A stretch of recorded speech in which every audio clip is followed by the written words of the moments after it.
Prime Minister Narendra Modi will address the 90th Interpol General Assembly at Pragati Maidan in New Delhi today. The 4-day General Assembly of Interpol will begin today and will conclude on the 21st of this month. Central Election Committee of BJP will meet in New Delhi today to finalize the party candidates for Himachal Pradesh Assembly polls.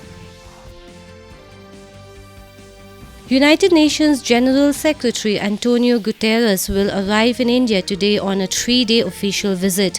This will be his first visit to India since he assumed his second term in office in January this year.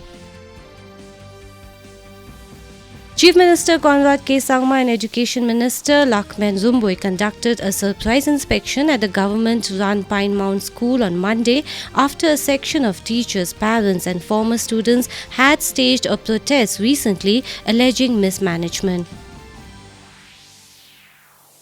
Union Commerce and Industry Minister Piyush Goyal today said India has the potential to grow into a global supplier of renewable energy equipment.